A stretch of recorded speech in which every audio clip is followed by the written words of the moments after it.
So, this isn't Death in Space, obviously.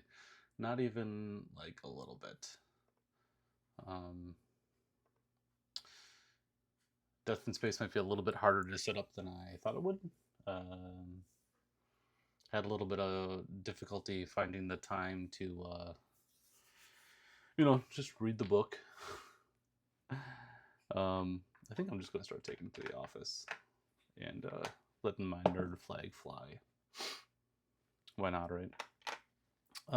So putting Death in Space on the back burner for a second and switching to Mythic Bastionland, and this is the map my in-person campaign is currently playing off of. Um, but I thought it might be fun to do a sort of like a prequel story, like a before the campaign story. Candidly, I love the game so much, and ended up rolling like an NPC knight that I like a lot, and I thought I could give him sort of his own story in this realm, and hopefully, the goal is that any story I play here is really going to just sort of add to what I know about the world that my players are currently in. Get my notebook. So what I have is I've drawn this map for my home campaign. Like I know what each one of these I'm pointing to them with the cursor, but like each one of these like areas is. In the northeast, there's like that forest, and the blue sort of in the top middle is like a glade. I've got all that mapped here in my notes. Um, but I thought I would play the rest sort of procedurally, in as far as I have my my Halo Knight, Christof, back when he was a young knight, and he's accompanied by Valamonte and Hygo, two squires. Um, and the story really so far is just Christof he is from. I wish there was a way I could like point on this map. He is from this village. It's the red buildings north of the castle, northeast of the castle. He grew up in this village before sort of being nominated the Halo Knight, and I guess um, just to make things like a mystery for Christof himself. He, after receiving knighthood, he departed the realm. He traveled somewhere else and has been called back to his homeland to help settle the realm-wide um, unrest. That's the word. The realm-wide unrest that's sort of afflicting the land, and it's happening because this realm. I feel like realm should be named. I don't have one. The realm has lost its seat of power um, to reasons that aren't. I don't know yet. I think I'll find out through gameplay. So that's really it. That's all I got. Is Christof is returning to his home realm, sort of like a lost knight. He has no lord to swear fealty to, although he's interested in setting one up. He's arriving with two squires that are sort of prophecy isn't really the right word, but they're sort of good candidates for knighthood themselves. If he can train them a little bit more, I think is the term we'll use. But I don't have. So speaking of like what I prepared, the map, the terrain. I don't even have landmarks for each area. Um, Instead, what I'll do is when I roll on the wilderness travel table, when I roll to encounter, 4 to 6, encounter the lands, Hex's landmark, otherwise I'll clear. I'll roll a d6. There happens to be 6 different types of landmarks, and see what each, um, see what comes up of each. But I'm going to limit it to like 1 per each type of terrain. So to the east here, this area, there's like 9 hills.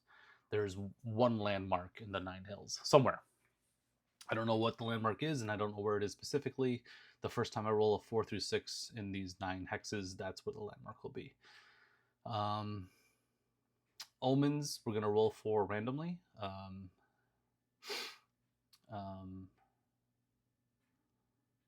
Basically, unless I have myths already on the board, then a 2 through 3 on the wilderness roll will be the same as rolling a 1. We'll just randomly pick a myth and encounter its omen, and then somewhere in that group of terrain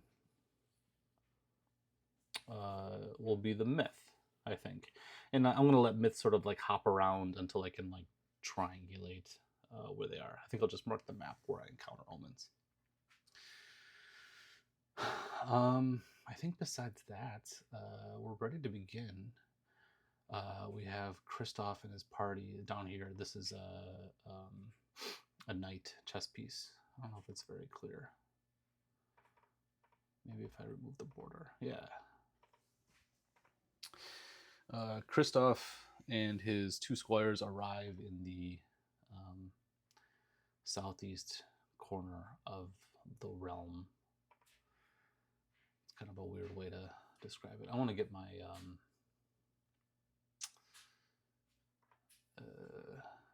Mythic Bastionland like random table thing going. So when they arrive in the realm, let's figure out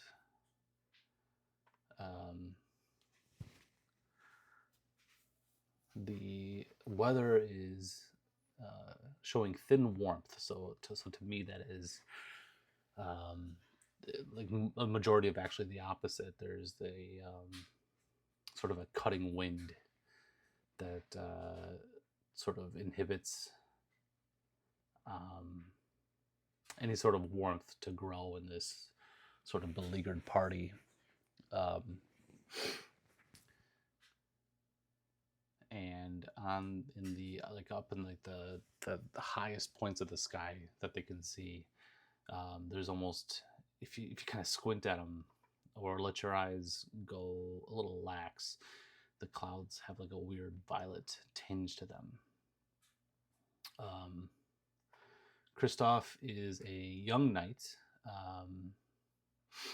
What do we know about Christof? He sort of wears his humble upbringing on his sleeve. It's very obvious that it doesn't come from any sort of nobility. He doesn't pretend to put on airs despite having received knighthood.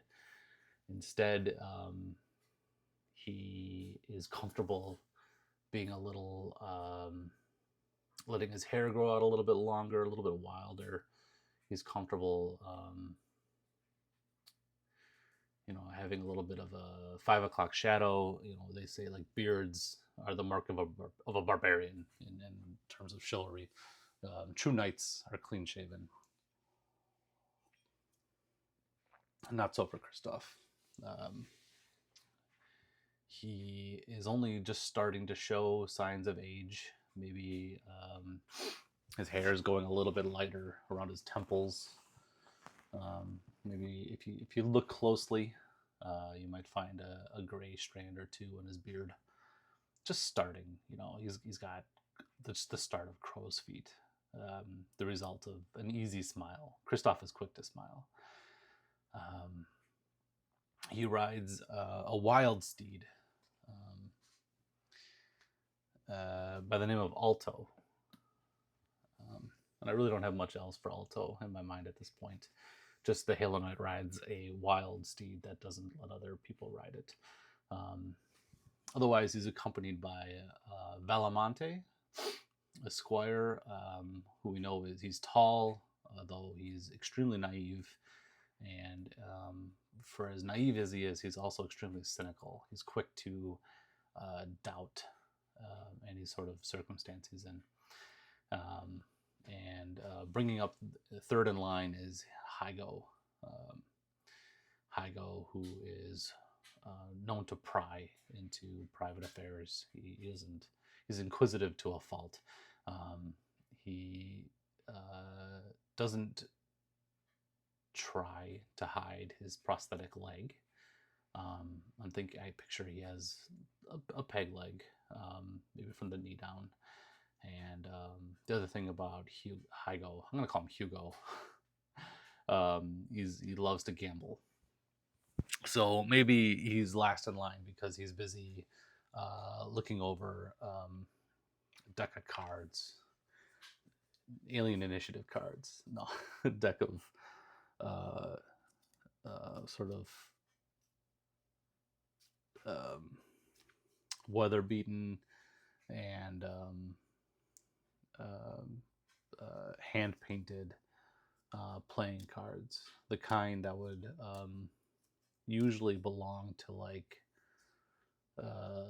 someone well beyond Hygo's means, right? I would think that Hygo having a deck of cards to his name is a story in and of itself, but maybe that's for like another time. Suffice to say, he's got a deck of cards. Before I forget, I'm going to write those down. Let's see if it'll get one of these cards. There it is. So that's our adventuring party. Valamonte and Hygo both ride ponies of similar non-description domesticated horses. So we're starting on, we're keeping time over here. It's the spring season and it's the morning phase. So the first thing we do is decide which direction to travel, 1 or 2. I think they want to set their sights on reaching this castle here, which I have some details for. It's not specifically a castle, but it's like a city known as Greenstead. And I went ahead and rolled some inspiration for what's going on at Greenstead, should we get there tonight. Regardless, when we attempt to travel, so we're going to move from here to there, the first thing to check to see if there's a barrier. I didn't roll the barriers ahead of time. I just thought there's a 1 in 6 chance at any given time that there's a barrier. So no barrier.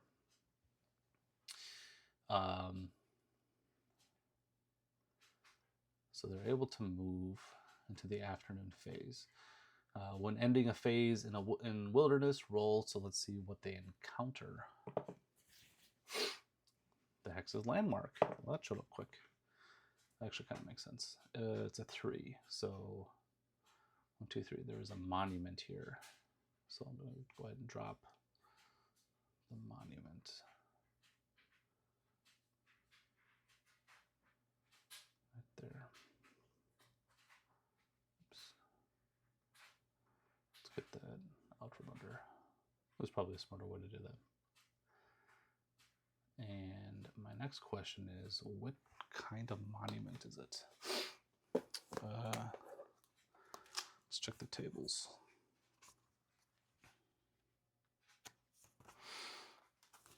They found a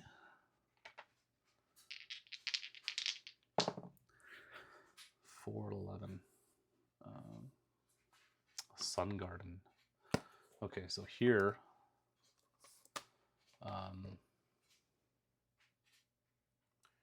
wonder if I can like label it. Description.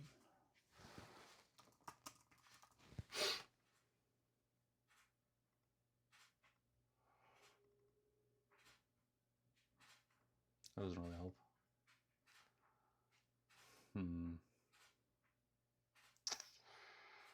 What if I... Oops.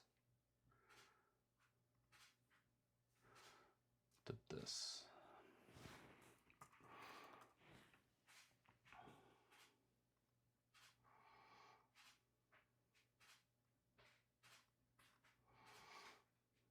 Make it smaller and easier to read. Sun Garden. That works. And last but not least, let's get you out of the way again. Can we attach?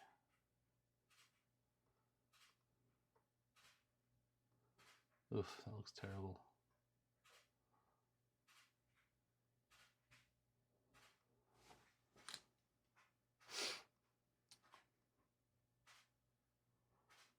Why is it?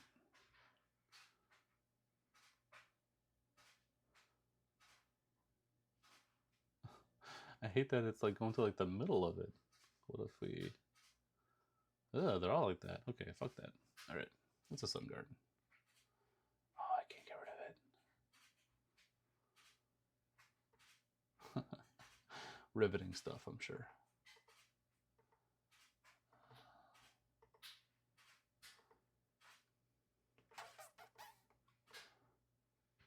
Okay, I'll just move this down here for now.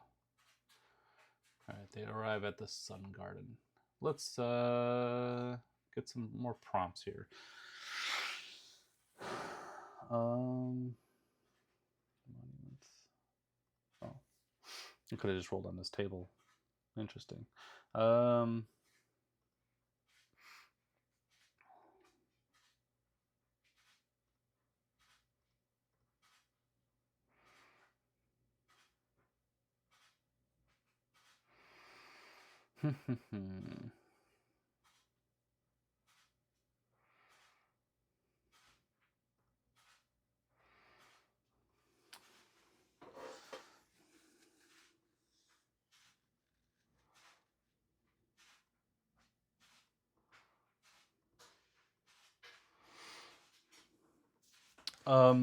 I think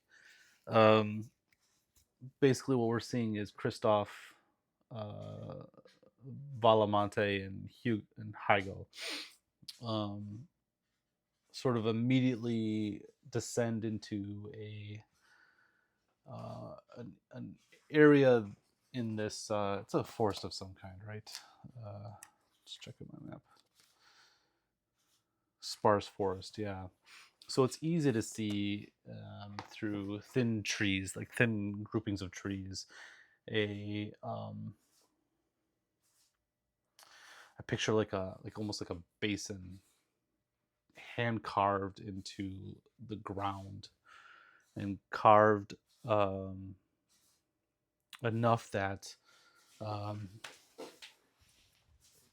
they whoever has built this has dug down into natural stone until finding the bedrock, which has been carved into like a circular bowl shape,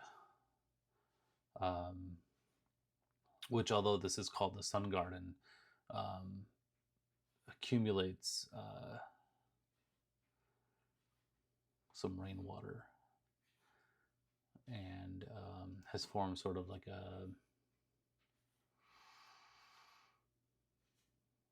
I'm thinking like a natural occurrence of those like sound bowls, dishes. That's not the word that some people like to play.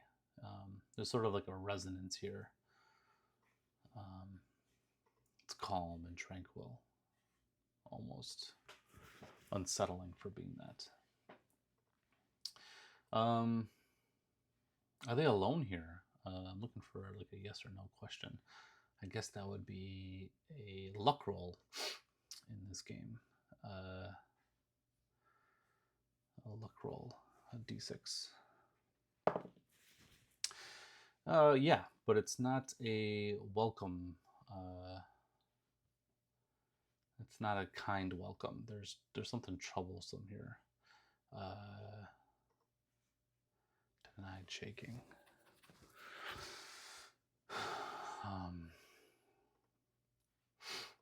there's someone tall and armored here. Someone stands guard over this large bowl-shaped indentation in the ground. And just as Christof and his entourage appear on the far side of it, I pictured this armored figure actually rises up from the ground where they were lying, sort of in repose, maybe almost prayer. Maybe there's some religious significance to this sun garden for this figure. And this figure in obvious, he's not a knight, but he's comporting himself sort of as one, and is disguised in what's clearly like stolen and make like ramshackle pieces of armor. Lifts his sword in salute or maybe challenge without saying anything to Christof. What's the mood here? Local mood. We'll roll on the local mood table. A 3. His arm sort of shakes as he extends the sword out in Christof's direction. It's a challenge, but even though Christof can't see his face behind his helmet, his visor, Christof can tell that this sentry is hoping Christof doesn't answer the challenge. Instead, Christof tries to make a bid for diplomacy. Let's see, with a roll of clarity, can Christof sort of calm this beleaguered sentry? It would actually be spirit. I see spirit covers charming tongue. So we're looking for under a 14 or under, I believe. Yes, he does. Christof makes a gesture, sort of bestows a knight's blessing on the figure. And they are able to pass by without engaging this man, this person, much to their relief. And move, we'll try to. Is there a barrier here? No. Move towards the banks of the river.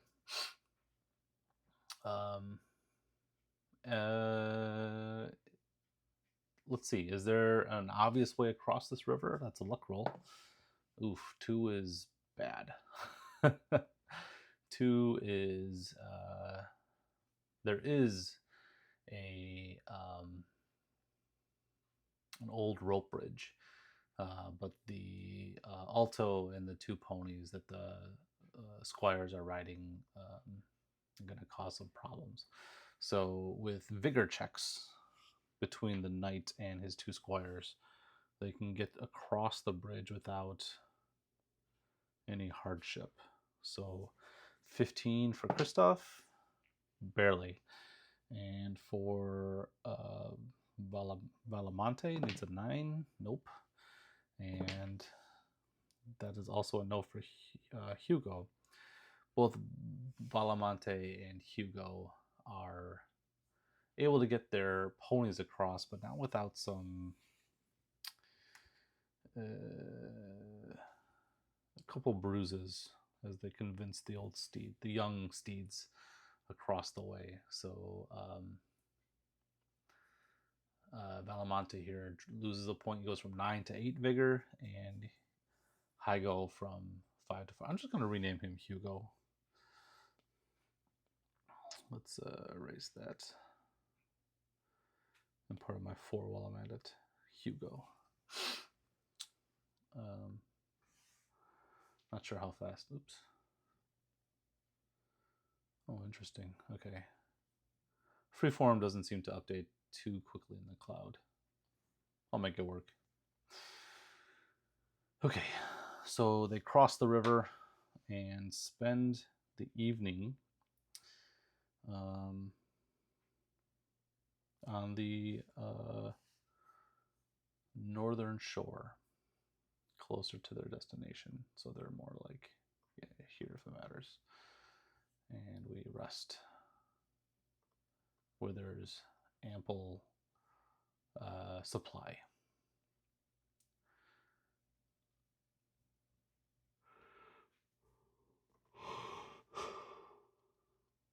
Choices from here are to head. I mean, if we still want to go towards that city, they'll have to now cut east either into barren lakes or overgrown marshes. And I think I like, speaking as Christof, I like the idea of barren lakes a little more. It seems a little bit more friendly. So we're going to try to travel here, which we can. We can travel without being barriered. And this is the morning phase. What do we encounter here? A 6. The Hex's landmark. See, this happened to me when I run it this way at my at-home table. Is it's 2 landmarks just pop up like the first time you enter the area, but I guess that's okay. The landmark here is a 4. 1 dwelling sanctum. It's a hazard. Ooh. This could be bad. It did copy.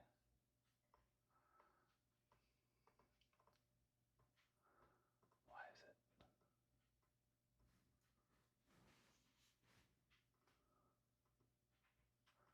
My trackpad thinks I'm right-clicking when I'm not.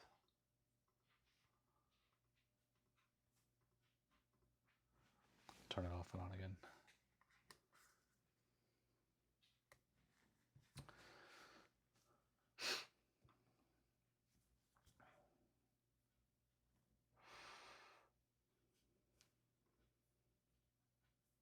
All right, where's my hazard? There it is. We're still right-clicking. All right, technical difficulties.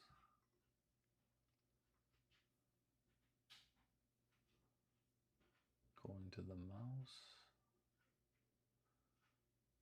I'm in settings, going to mouse. Trackpad, I mean.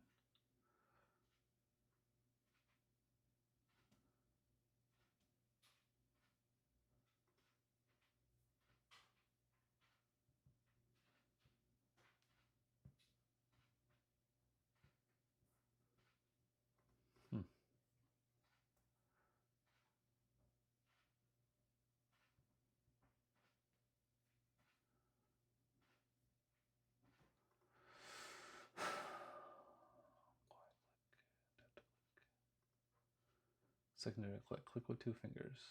Turn it off. Turn it back on. Maybe that did it. Nope. Okay. Can I move things here?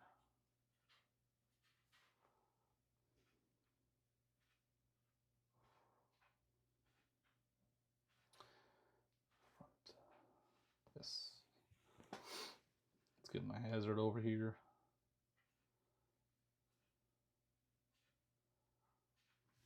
There we go.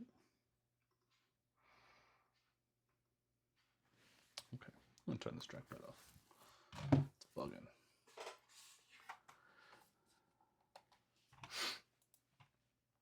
Okay, then we'll go to the mouse. All right, this hazard, let's see what it is a...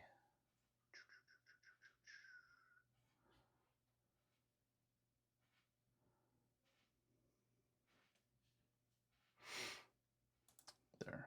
Draining dunes. Oof. Okay, so... Oh, I see why the... Oh my god. I had my notebook on my keyboard pushing a button.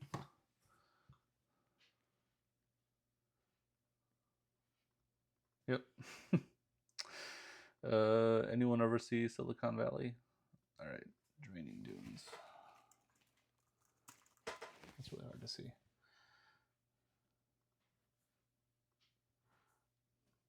All right, so their first steps into this sparse lake,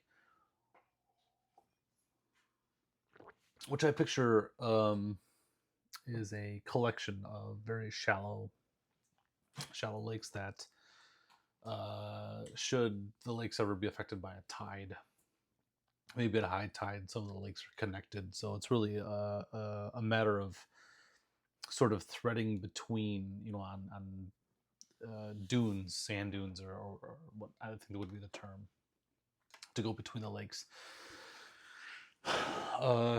Christof and his party are as the morning goes by,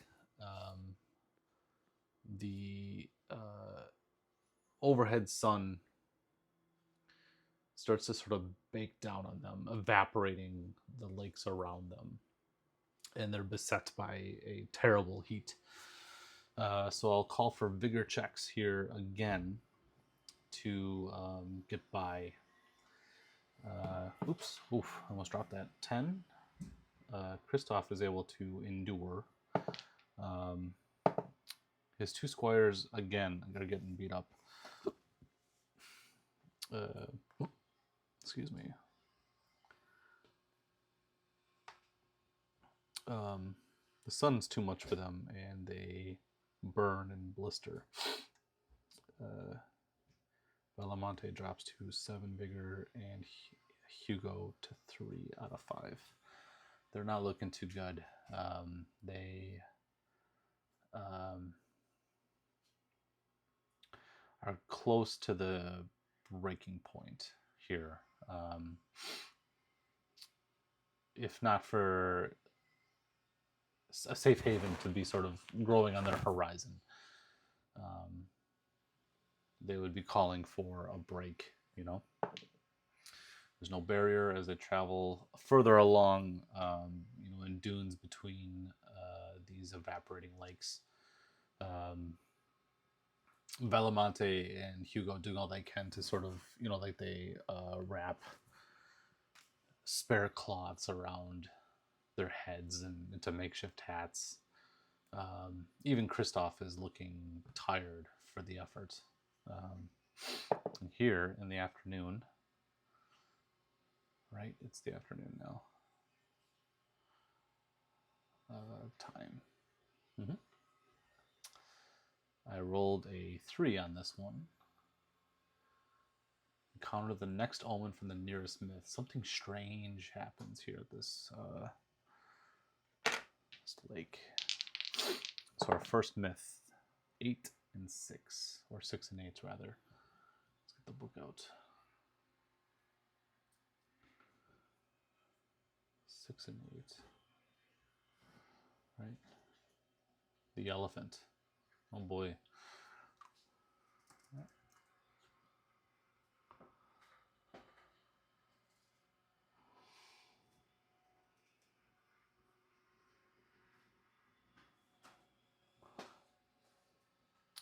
The elephant.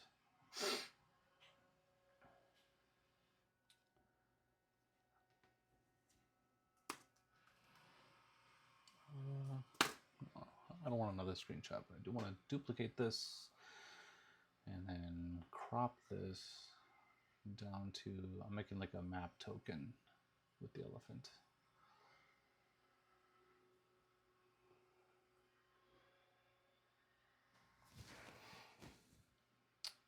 And size it down. We'll get to the omen in a second here. I just wanted to do this before I forgot.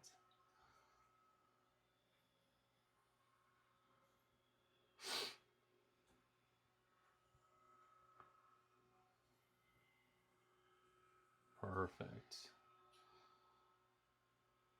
Okay, so as they're crossing the dunes between lakes like puddles,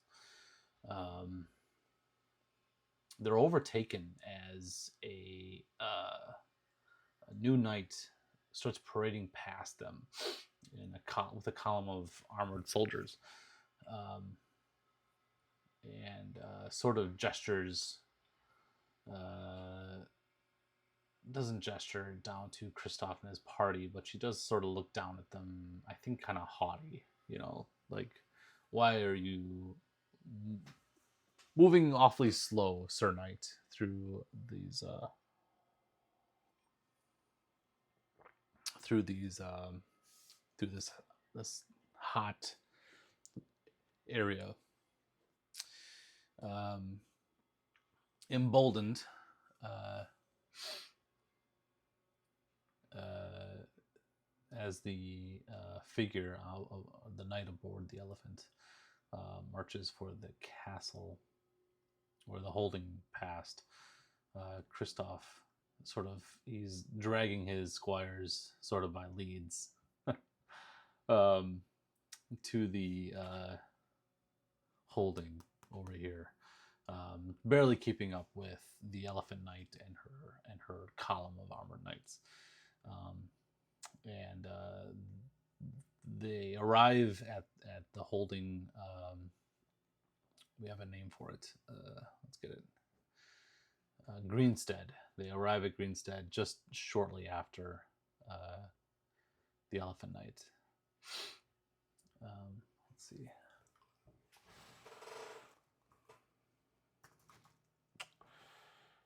And I think we will pick up in Greenstead next time, giving myself more time to look over Death in Space.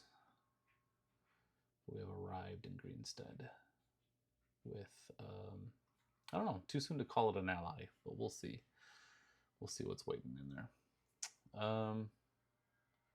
Quick session. It felt like a quick session. I guess I've been going for like 40 minutes, which is good for me for solo play. I feel very out of practice doing this, but I do enjoy solo play. There's almost as much as I enjoy group play. And I'm really hoping that Mythic Bastionland sort of procedural generation stuff lends itself well to solo play. So far, I'm pretty enthusiastic. Anyway, if you made it this far, thanks for watching. If you have any input or would like to get involved, hit me up. I know I just went on about how much I like solo play. It doesn't have to be. I'm always looking for more players. Looking to get back into online play. It's been a while. So if Mythic Bastionland is something that you're interested in, and joining Christof on his journey into the realm with no seat of power sounds fun for you, message me. Good night, everyone.